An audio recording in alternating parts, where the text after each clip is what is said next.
হাদিসের মধ্যে আসছে নবীজি সাল্লাল্লাহু আলাইহি ওয়াসাল্লাম বলেন, কিয়ামতের দিন সবচাইতে নিঃস্ব হবে ওই ব্যক্তি যার আমলের কোনো অভাব নাই, নামাজ রোজার অভাব নাই, হজ যাকাতের অভাব নাই, দান সাদকার অভাব নাই, এক কথায় কোনো প্রকার নেক আমলের অভাব নাই। দুনিয়াতে তার একটা সমস্যা ছিল, সে বান্দার হক নষ্ট করত। আল্লাহ তাআলা তাকে জান্নাতে যাওয়ার অনুমতি দেওয়ার পূর্বে তার ব্যাপারে আল্লাহ রাব্বুল আলামিনের দরবারে মানুষেরা অভিযোগ দায়ের করবে। লম্বা হাদিস, আমি শুধু সারমর্ম কথাগুলা বলতেছি। কিছু লোক তার বিরুদ্ধে আল্লাহ রাব্বুল আলামিনের কাছে অভিযোগ দায়ের করবে।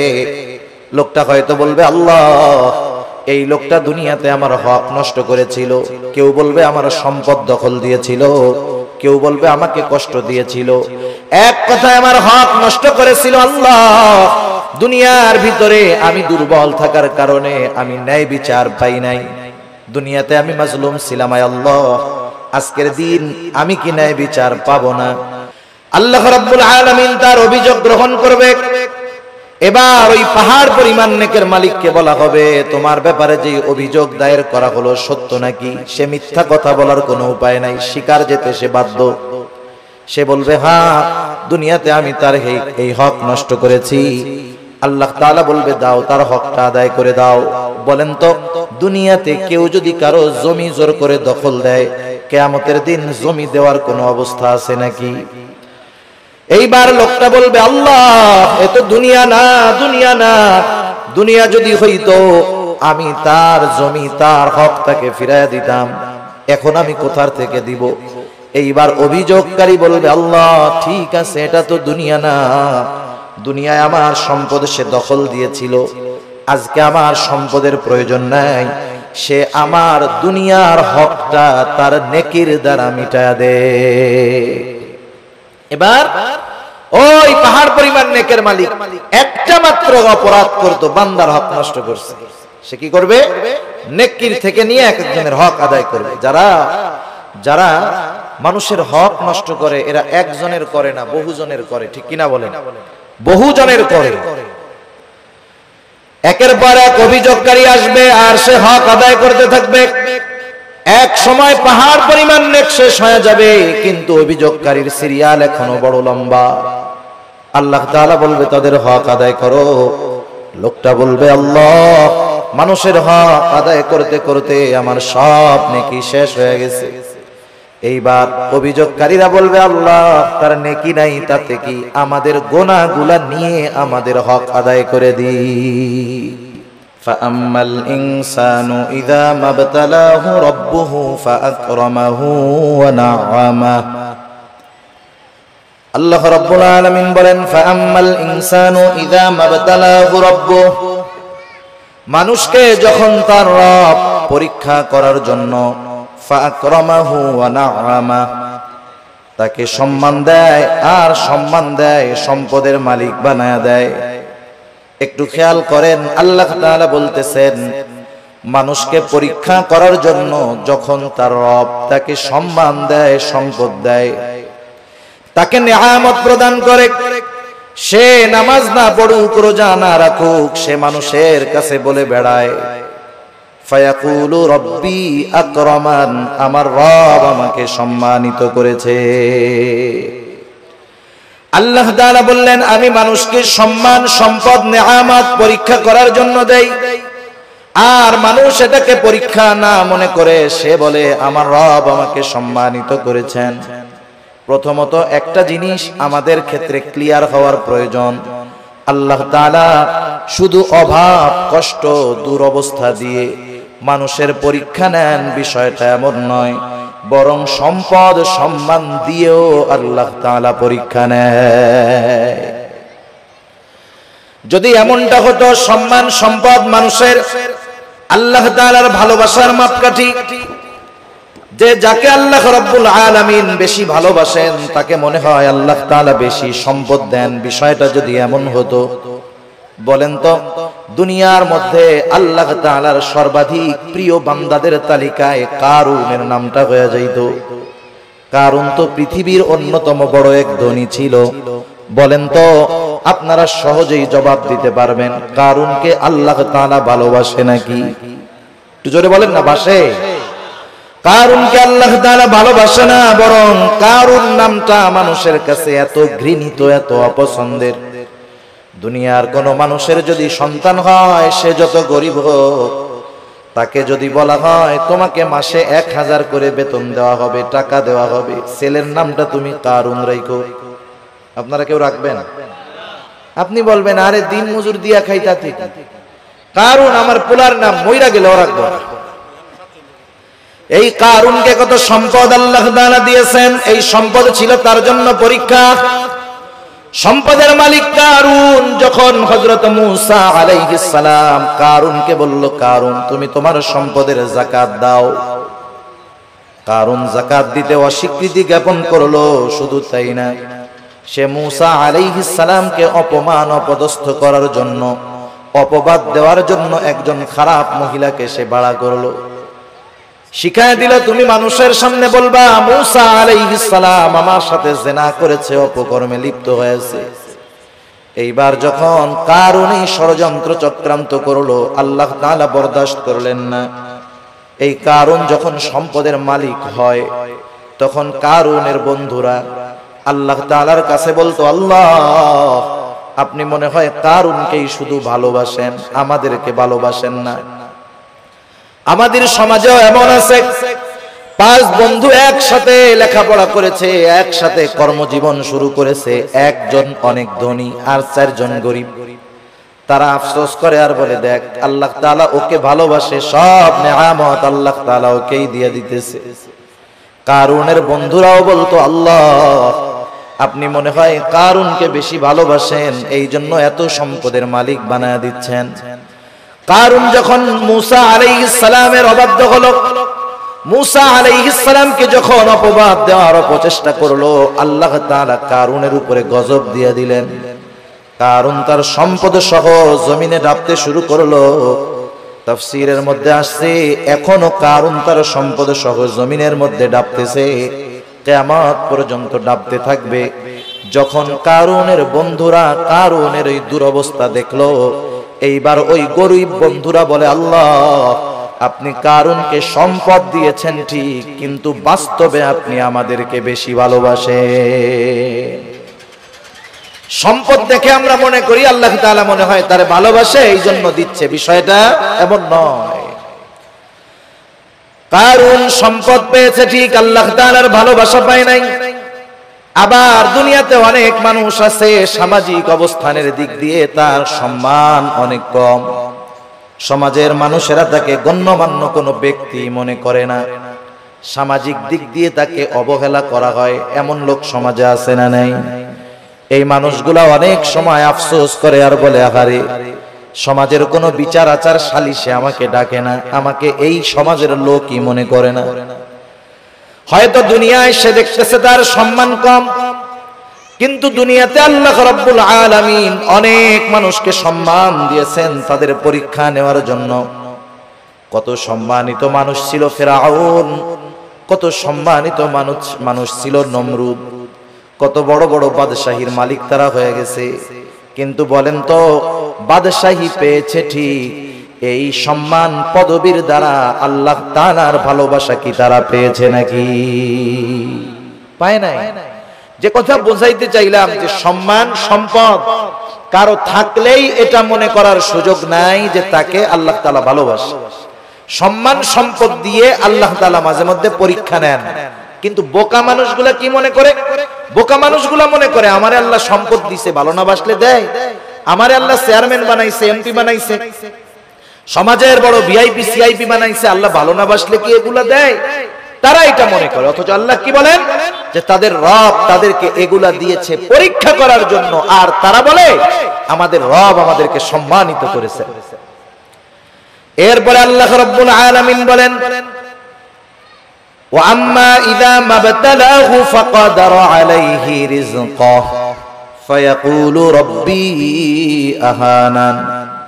আবার মানুষকে যখন তার রব পরীক্ষা করার জন্য রিজিকের মধ্যে সংকীর্ণতা দিয়ে দেয়, অভাব দেয়, সম্মানটা কমে যায়, কষ্ট ক্লেশে সে পতিত হয়। এইবার ও এইটাকে পরীক্ষা মনে করে না, বরং তার এই অভাব কষ্ট ক্লেশের জন্য সে আল্লাহ তাআলাকে দায়ী করে।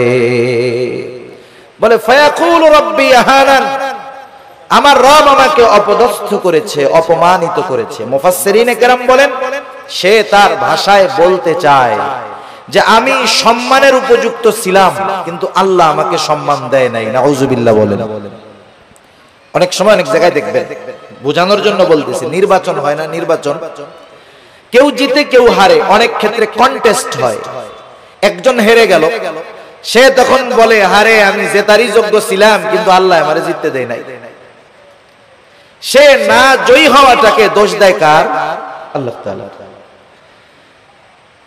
মুফাসসিরিনে কেরাম বলেন মানুষেরা কেমন জানি বলতে চায় আমি সম্মানের উপযুক্ত ছিলাম, কিন্তু আমার রব আমারে সম্মান দেয় নাই। আমি সম্পদের উপযুক্ত ছিলাম, কিন্তু আমার রব আমাকে সম্পদ দেয় নাই। সে তার রিজিকের সংকীর্ণতাটাকে পরীক্ষা মনে করে না, বরং সে তার রিজিকের সংকীর্ণতাটাকে আল্লাহ রব্বুল আলামিনের উপরে দোষ চাপায়া দেয়। তাহলে দ্বিতীয় বিষয় ক্লিয়ার কি? দ্বিতীয় বিষয় হলো যে আল্লাহ তাআলা এক নাম্বার সম্পদ সম্মান এটাও পরীক্ষার জন্য দেন। দুই নাম্বার রিজিকের সংকীর্ণতা, দুনিয়ার কষ্ট ক্লেশ অপমান, এটাও আল্লাহ তাআলা পরীক্ষার জন্য দেন। কি দেখতে চান পরীক্ষার মাধ্যমে? আল্লাহ তাআলা দুই অবস্থাতেই দেখতে চান যে বান্দা সুখ স্বাচ্ছন্দ্যের জীবন পেয়ে আমি আল্লাহকে ভুলে যাই কিনা। আল্লাহ তাআলা দেখতে চান বান্দা কষ্ট ক্লেশে পতিত হয়ে আমি আল্লাহ তাআলাকে দোষারোপ করে কিনা। যারা আল্লাহ তাআলাকে দোষারোপ করে না, অভাব কষ্ট ক্লেশে পতিত হওয়ার পরেও আল্লাহ রাব্বুল আলামিনের উপরে সন্তুষ্ট থাকে, এরাই হলো পরীক্ষায় পাস। আর যারা সম্পদ সম্মানের মালিক হয়ে যখন নাফরমানি করে, অহংকার করে, এরা হলো পরীক্ষায় ফেল। এখন দ্বিতীয় শ্রেণীর মানুষ যখন অভাবে পড়ে আল্লাহ তাআলার ব্যাপারে বলে ফায়াকুলু রাব্বি আহানান, আমাদের রব আমাকে অপমানিত করেছে, আমার রব আমাকে অপদস্থ করেছে। তারা যখন আল্লাহ তাআলার ব্যাপারে এই কথা বলে, আল্লাহ রব্বুল আলামিন তাদের কথার বিপরীতে বলেন কাল্লা, তোমরা যেই দাবি করো সেটা কখনো সঠিক নয়। জবাব দিচ্ছে কে? আল্লাহ তাআলা। কোন কথার? যে তারা বলে যে আমার রব আমাকে কি করছে? অপমান করছে। আল্লাহ তাআলা বলেন কাল্লা, কখনো নয়। না বোধক শব্দ আছে অনেকগুলা, যেমন একটা শব্দ হলো লা, সাধারণ শব্দ না। কাল্লা কখনো নয়, এটা আরো দৃঢ়তার সাথে না বোধক অর্থ বোঝায়। আমি শব্দটার ব্যাখ্যার দিকে যাব না। যাই হোক, দৃঢ়তার সাথে আল্লাহ তাআলা বলতেছেন কখনো নয়, আমি কখনো এমনটা করি নাই, বরং তোমরা যে রিজিকের সংকীর্ণতার মুখোমুখি হও এটা তোমাদের নিজেদের কারণে। কাদের কারণে? নিজেদের কারণে। সেই কারণগুলো কি? এই সূরায় আল্লাহ তাআলা রিজিক এই সংকীর্ণতার চারটি কারণ বর্ণনা করেছেন। কয়টি কারণ? আপনারা একটু কষ্ট করে একটু সামনে আসেন, যে কয়জন আছেন একটু সামনে আসেন, জিকিরের সাথে সাথে একটু কষ্ট করে সামনে আসেন। বাম দিক তাকায় আর কথা বলতে ভালো লাগতেছে না, একটু সামনে আসেন জিকিরের সাথে সাথে। লা ইলাহা। যারা মুরব্বিরা আছেন একটু সামনে আসেন। বাচ্চারা সামনে থাকলে ওরা কথা বুঝে, ওরা তো হুজুরদের ডরে বয়ে রয়েছে ওই জায়গায়, যে ওইটা গেলে হুজুরে আবার পরে কিছু বলে কিনা, বুঝেন নাই? আপনারা একটু সামনে আসেন, এই সামনে আমার সামনাসামনি আসেন, একেবারে আমার সামনাসামনি আসেন জিকিরের সাথে সাথে। লা ইলাহা ইল্লাল্লাহ, লা ইলাহা, লা ইলাহা ইল্লাল্লাহ, লা ইলাহা, লা ইলাহা ইল্লাল্লাহ মুহাম্মাদুর রাসূলুল্লাহ সাল্লাল্লাহু আলাইহি ওয়াসাল্লাম। যারা বলে যে আমাদের রিজিকের সংকীর্ণতা দিয়েছে আল্লাহ, যারা এই কথা বলে তাদের কথার জবাব দিচ্ছেন কে? আল্লাহ তাআলা বলতেছে তোমরা যে দাবি করতেছো এটা কখনো সঠিক নয়, বরং রিজিক সংকীর্ণতার জন্য তোমরা নিজেরাই দায়ী।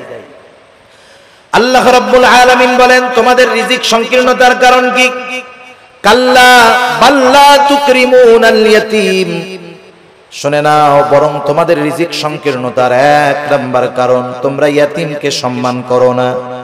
একটু খেয়াল দিয়ে শুনবেন, রিজিক সংকীর্ণতার এক নাম্বার কারণ তোমরা ইয়াতিমকে সম্মান করো না। ইয়াতিমকে সম্মান করব, ইয়াতিম তো আমার ছোট। যদি ছোট হয় এখানে আবার সম্মানের বিষয়টা কেমনে? মুফাসসিরিনে কেরাম বলেন, ইয়াতিমের যথাযথ হক আদায় করা হলো ইয়াতিমকে সম্মান করা।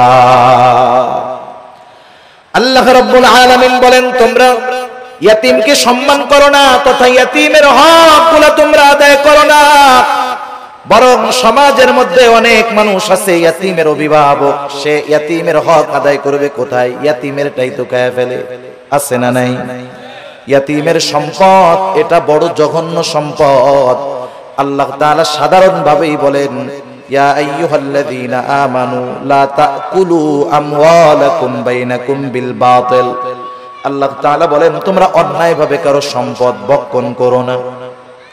কারণ কেউ যদি কারো সম্পদ ভক্ষণ করে এর সাথে বান্দার হক সম্পৃক্ত থাকে।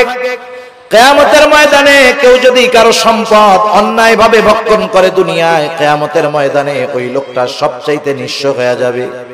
হাদিসের মধ্যে আসছে, নবীজি সাল্লাল্লাহু আলাইহি ওয়াসাল্লাম বলেন, কিয়ামতের দিন সবচাইতে নিঃস্ব হবে ওই ব্যক্তি যার আমলের কোনো অভাব নাই, নামাজ রোজার অভাব নাই, হজ যাকাতের অভাব নাই, দান সাদকার অভাব নাই, এক কথায় কোনো প্রকার নেক আমলের অভাব নাই। দুনিয়াতে তার একটা সমস্যা ছিল, সে বান্দার হক নষ্ট করত। পাহাড় পরিমাণ আমল নিয়ে বান্দার হক নষ্টকারী কিয়ামতের ময়দানে আল্লাহর সামনে উঠবে। ও নেকের পাহাড় দেখে চিন্তা করবে ওর জান্নাতে যাওয়া কে ঠেকায় আছে। আল্লাহ তাআলা তাকে জান্নাতে যাওয়ার অনুমতি দেওয়ার পূর্বে তার ব্যাপারে আল্লাহ রাব্বুল আলামিনের দরবারে মানুষেরা অভিযোগ দায়ের করবে। লম্বা হাদিস, আমি শুধু সারমর্ম কথাগুলা বলতেছি।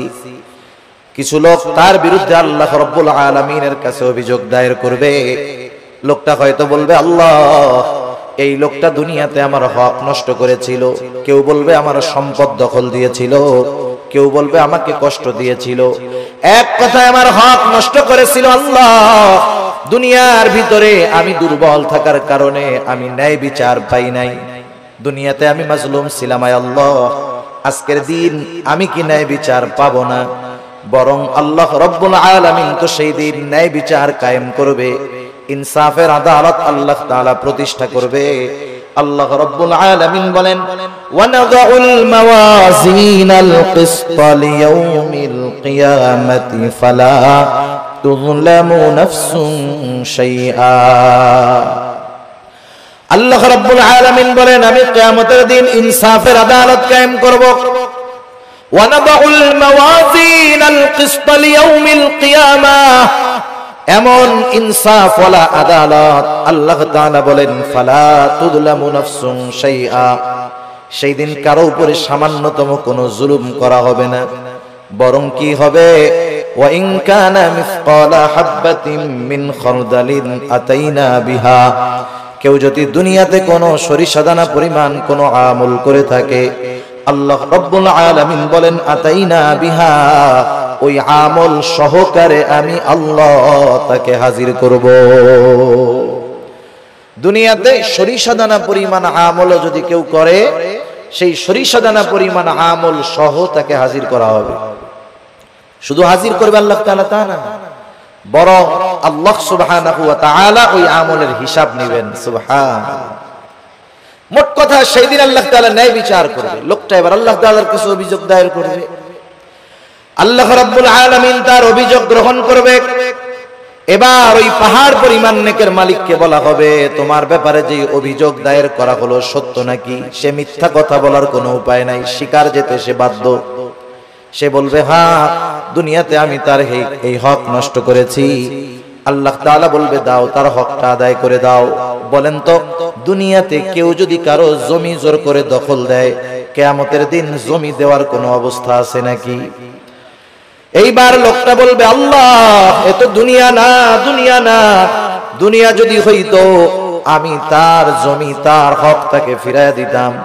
এখন আমি কোথার থেকে দিব? এইবার অভিযোগকারী বলবে, আল্লাহ, ঠিক আছে, এটা তো দুনিয়া না, দুনিয়ায় আমার সম্পদ সে দখল দিয়েছিল, আজকে আমার সম্পদের প্রয়োজন নাই, সে আমার দুনিয়ার হকটা তার নেকির দ্বারা মিটায়া দে। এবার ওই পাহাড় পরিমাণ নেকের মালিক একটা মাত্র অপরাধ করতো, বান্দার হক নষ্ট করছে, সে কি করবে? নেকির থেকে নিয়ে এক একজনের হক আদায় করবে। যারা মানুষের হক নষ্ট করে এরা একজনের করে না, বহুজনের করে, ঠিক কিনা বলেন? বহুজনের করে। একের পর এক অভিযোগকারী আসবে আর সে হক আদায় করতে থাকবে। এক সময় পাহাড় পরিমাণ নেক শেষ হয়ে যাবে, কিন্তু অভিযোগকারীর সিরিয়াল এখনো বড় লম্বা। আল্লাহ তাআলা বলবে তাদের হক আদায় করো। লোকটা বলবে আল্লাহ, মানুষের হক আদায় করতে করতে আমার সব নেকি শেষ হয়ে গেছে।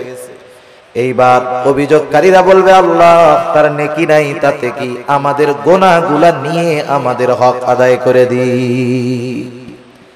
এইবার সে মানুষের হক আদায় করতে করতে পাহাড় পরিমাণ গুনার মালিক হয়ে যাবে। রাসূলুল্লাহ সাল্লাল্লাহু আলাইহি ওয়াসাল্লাম বলেন, কিয়ামতের ময়দানে ওই লোকটার মতো নিঃস্ব আর কেউ নাই, যে দুনিয়াতে তার আমলের কোনো অভাব ছিল না, কিন্তু সে বান্দার হক নষ্ট করার কারণে কিয়ামতের দিন সব নেক অন্যকে দিয়ে দিতে হবে, আর সে তার নেকের বদলে গুনার পাহাড়ের মালিক হয়ে যাবে। ইয়াতীমের হক যারা নষ্ট করে সাধারণত ভাবে এক নম্বরে তারা মানুষের হক নষ্টকারী হয়। ইয়াতীমের সম্পদটা আরো জঘন্য। আল্লাহ তাআলা কোরআনুল কারীমের মধ্যে বলেন, ইন্নাল্লাযীনা ইয়াকুলুনা আমওয়ালাল ইয়াতামা যুলমা ইন্নামা ইয়াকুলুনা ফি বুতুনিহিম নারা। আল্লাহ রাব্বুল আলামিন বলেন, নিশ্চয়ই যারা অন্যায়ভাবে ইয়াতীমের সম্পদ ভক্ষণ করে, ইন্নামা ইয়াকুলুনা ফি বুতুনিহিম নারা, সে কেমন যেন আগুনের দ্বারা তার পেটকে ভরপুর করে। আপনারা একটু জবাব দিবেন, বলেন তো আগুনের স্থান জান্নাত নাকি জাহান্নাম? নিঃসন্দেহে জাহান্নাম। আল্লাহ তাআলা বলেন, ওয়াসায়াসলাউনা সাঈরা, অচিরেই তাকে জাহান্নামের মধ্যে নিক্ষেপ করা হবে।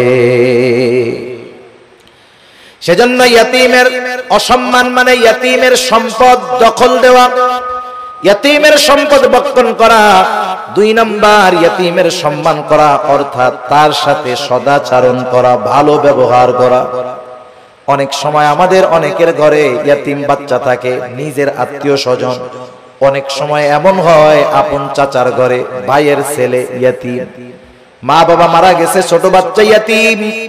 আপন চাচা ওই ইয়াতীমের সাথে খারাপ আচরণ করে, খারাপ ব্যবহার করে, বরং ছলে বলে কলে কৌশলে সে যদি পারে।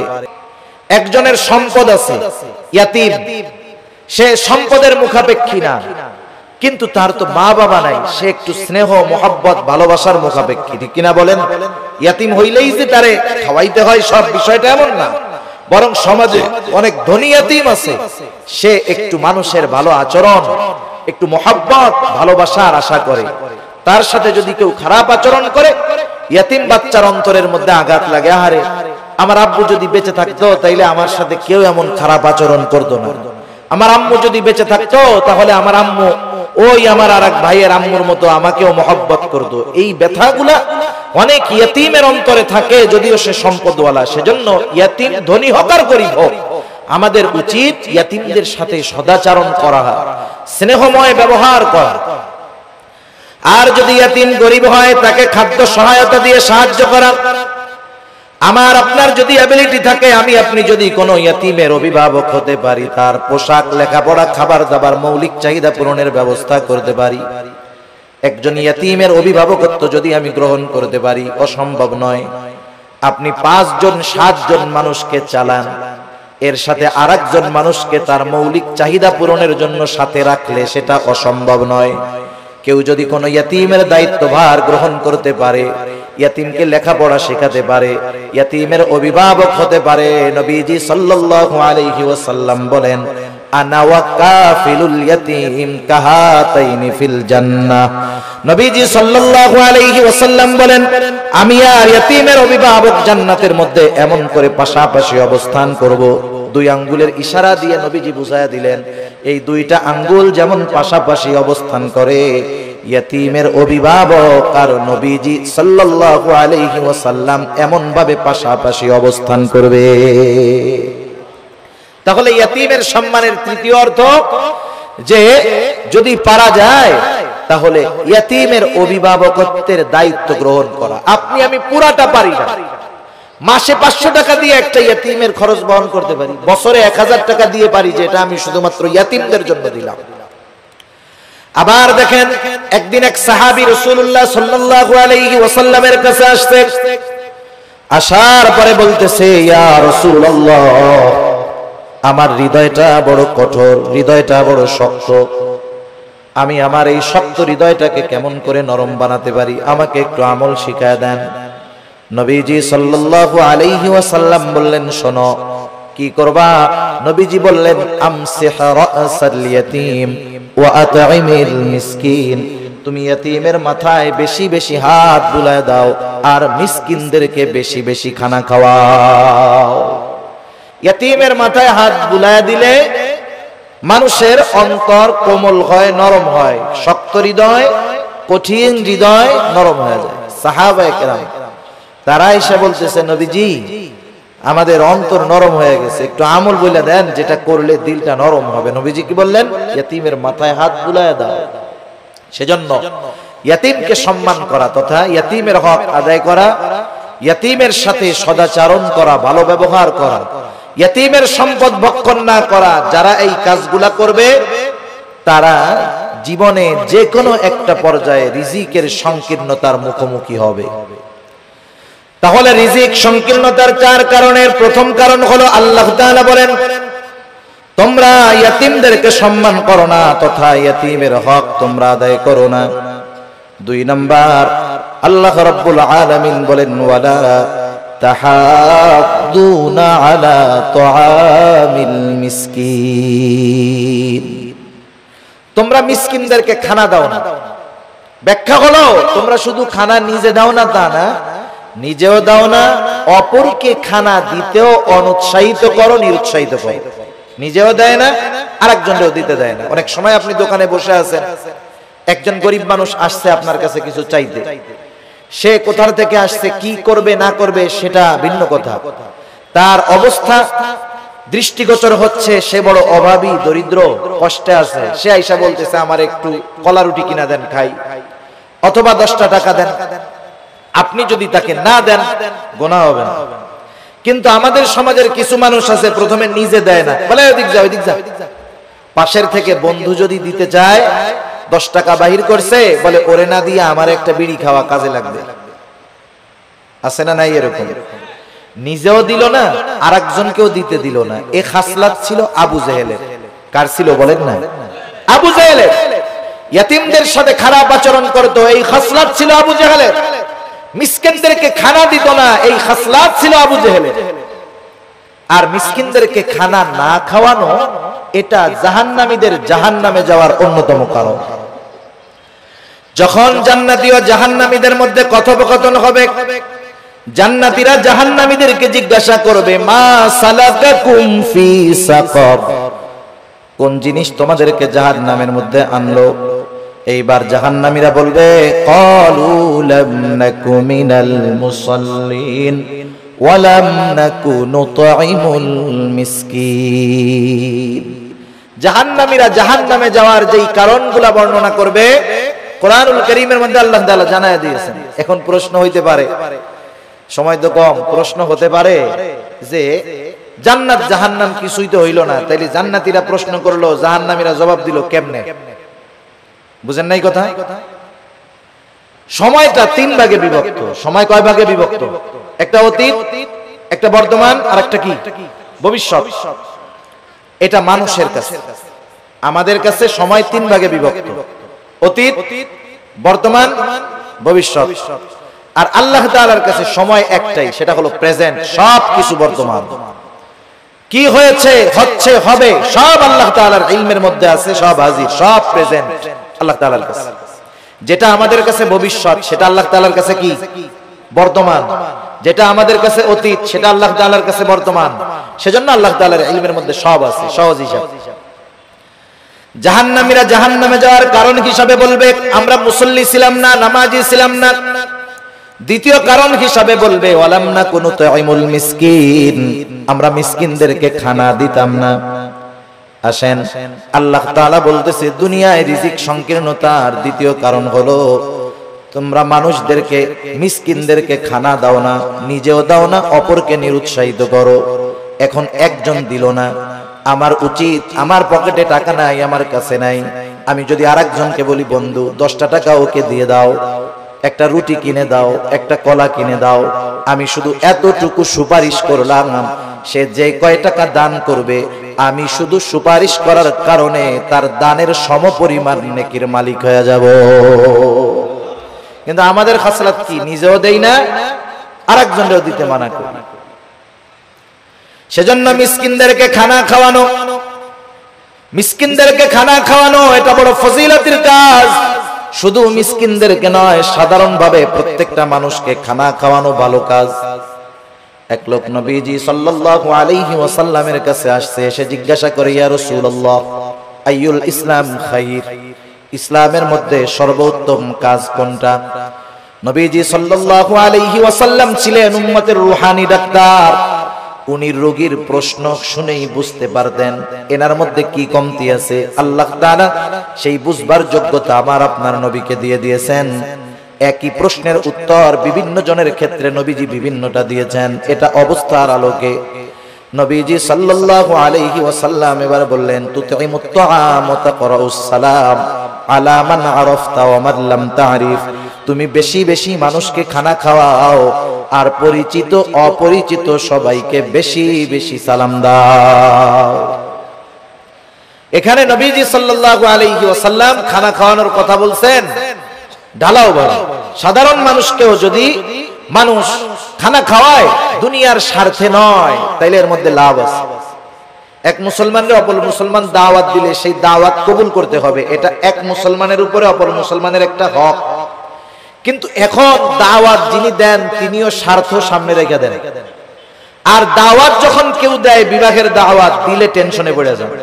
ওনার বেতন মাসে 20,000, 4 শুক্রবার 5টা শুক্রবারে যদি 5টা বিয়ার দাওয়াত আসে, কাম শেষ, সংসার আর চলবে না। যারা দাওয়াত দেয় ওই আশাই দেয় যে অমুকরে দাওয়াত দিলে 5,000 টাকা দিব না।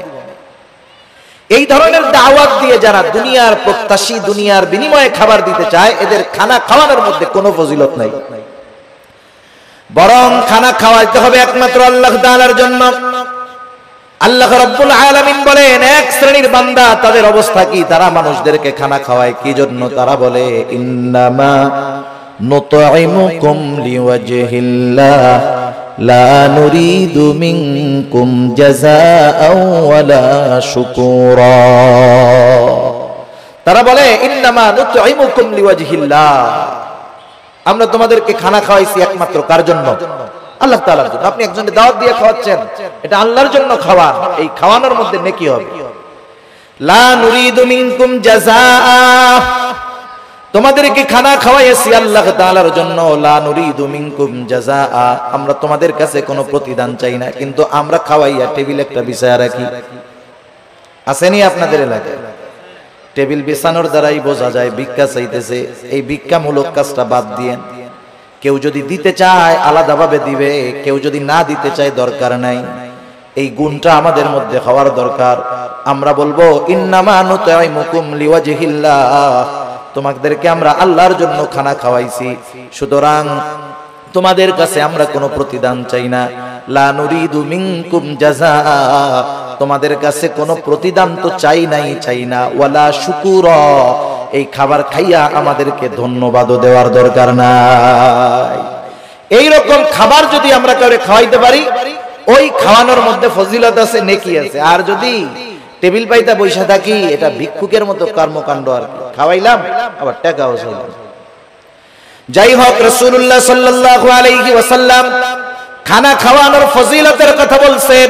আর যদি সে একজন দুস্থ হয়, অসহায় হয়, মিসকিন হয়, তাকে যদি খানা খাওয়ানো হয় কতটা খুশি হবে।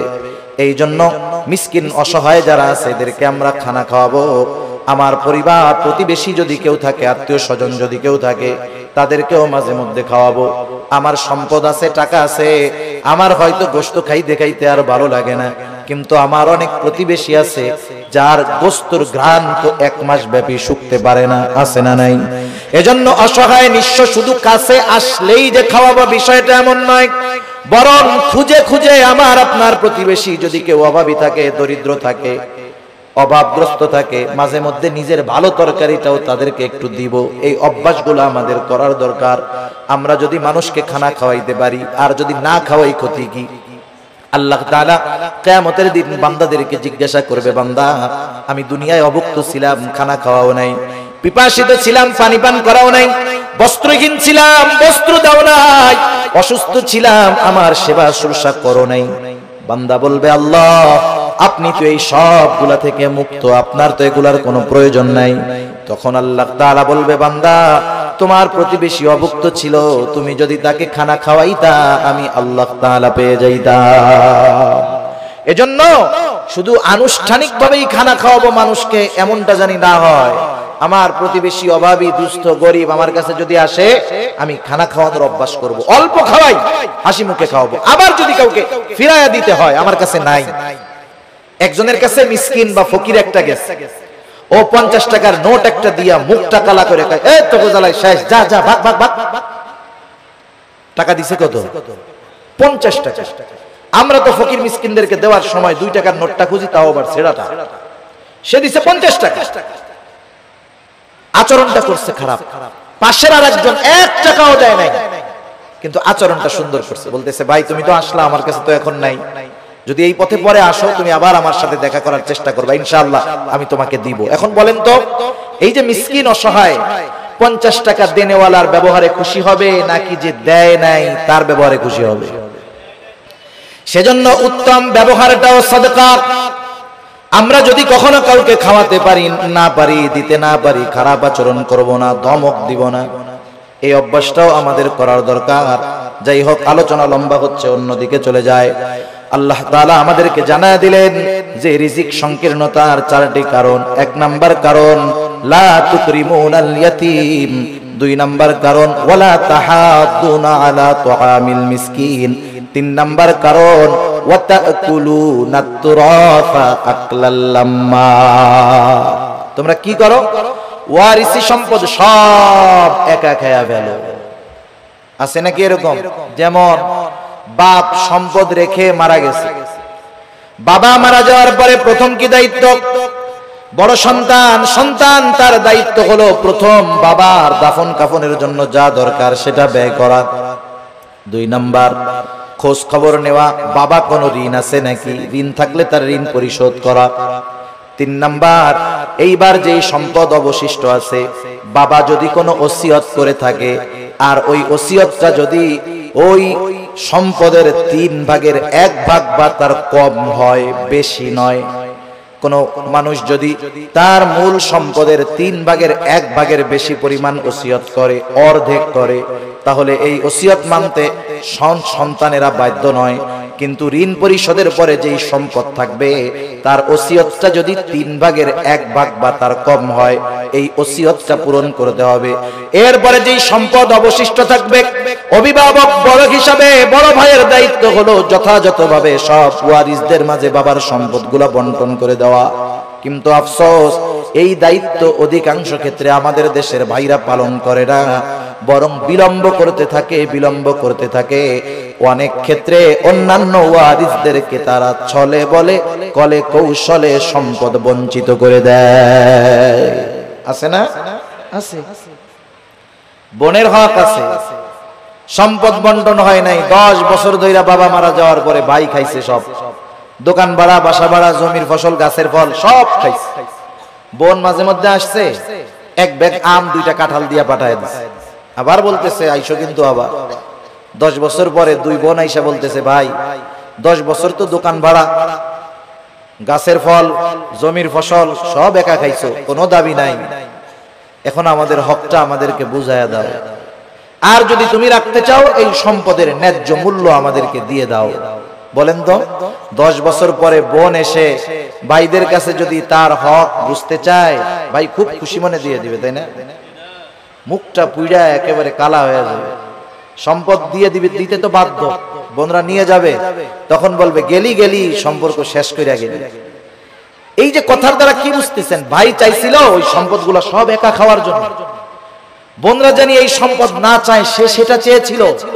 এই ধরনের চাহিদা আমাদের কারো মধ্যে যদি থাকে, যদি চিন্তা করি যে আমি এক ভাই 5টা বোন আছে, সম্পদ যদি বন্টন হয়ে যায় আমার সম্পদে কমতি পড়ে যাবে, আমার সন্তানেরা সম্পদ কম ভাগে পাবে, ও যদি চিন্তা করে ওই সম্পদ তার সম্পদে প্রবৃদ্ধি দিবে, ভুল। বরং আল্লাহ তাআলা এমন বিমার দিবে সব সম্পদ শেষ হয়ে যাবে। ঠিক কিনা বলেন? এরকম বহুত মানুষ আমরা দেখছি, মানুষের হক নষ্ট করে সম্পদের পাহাড় বানায় ফেলছে। আল্লাহ তাআলা রিজিকের দরজা ক্লোজ করে দিয়েছে, ভোগ করতে পারে নাই, সম্পদ সব চিকিৎসা করতে করতে শেষ। সেজন্য ওয়ারিসি সম্পদ ভক্ষণ করার চেষ্টা করব না, এখানেও বান্দার হক আছে। সেজন্য নিজ দায়িত্বে ওয়ারিসদের সম্পদগুলা ফিরাইয়া দিব, খবরদার ঠকানোরও চেষ্টা করব না। অনেক সময় জমি আছে রাস্তার পাশে, 3 ভাগ করার সময় আমি রাস্তার পাশের টুকু নেই, এরপরে পেছন আলারে দেই, এরপরে তারে দেই। বলেন তো, যেই জমির সাথে রাস্তা নাই, ওই জমির সাথে রাস্তা না থাকার কারণে যেই জমির সাথে রাস্তা আছে ওই জমির পাশেও যদি জমিটা হয়, শুধু রাস্তা না থাকার কারণে ওই জমিটার দাম অর্ধেক হয়ে যায়।